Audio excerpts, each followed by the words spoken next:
بذكر الله ترتاح القلوب وتنزاح المتاعب والكروب. اب جو اگلی بات آپ کے سامنے پیش کرنے جا رہا ہوں، اس کو البدور السافرہ میں بھی روایت کیا گیا ہے، اور اس کو ابو نعیم نے اس کو الحلیہ میں بھی روایت کیا ہے.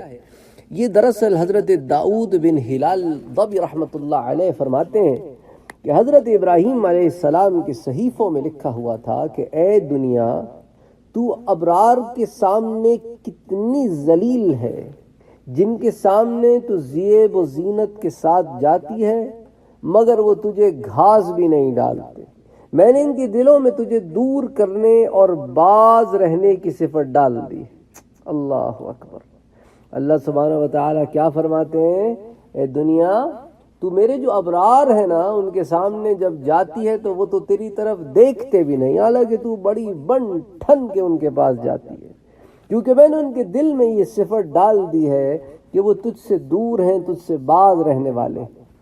میں نے اپنے سامنے تم سے زیادہ بے قیمت کوئی چیز پیدا نہیں کی. تیری ہر حالت گھٹیا، تیرا انجام فنا ہے.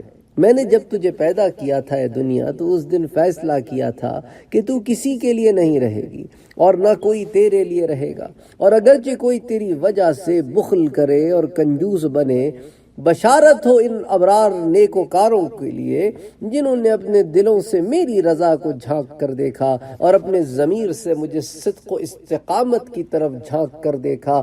ان کے لیے بشارت ہو جب وہ قبروں سے نکل کر وفد کی شکل میں میرے پاس آئیں گے. ان کی ایک جزا یہ ہوگی کہ ان کا یعنی ان کے اعمال و اجسام کا نور ان کے آگے آگے روشنی کرتا ہوگا. فرشتوں نے ان کی شان و شوکت بڑھانے کے لیے ان کو اپنے گھیرے میں لے رکھا ہوگا. یہ حالت بدستور قائم رہے گی حتیٰ میں ان کو وہاں جنت میں پہنچا دوں گا. اللہ اکبر. یعنی اس شان سے یہ ایمان والے چلیں گے کہ نور ان کے آگے آگے، فرشتے ان کو اپنے گھیرے میں لیے ہوئے، اور اس حال میں یہ جنت میں داخل ہوں گے. اور پھر یہ وہی جنت ہے جس کے بارے میں اللہ اس حضرت ابراہیم علیہ السلام کے صحیفے میں فرماتے ہیں، جس کے وہ میری رحمت کی وجہ سے امیدوار تھے، اس جنت میں انہیں پہنچا دوں گا. سبحان اللہ. بے شک میرا رب بہترین بدلہ دینے والا ہے. بذكر الله ترتاح القلوب وتنزاح المتاعب والكروب.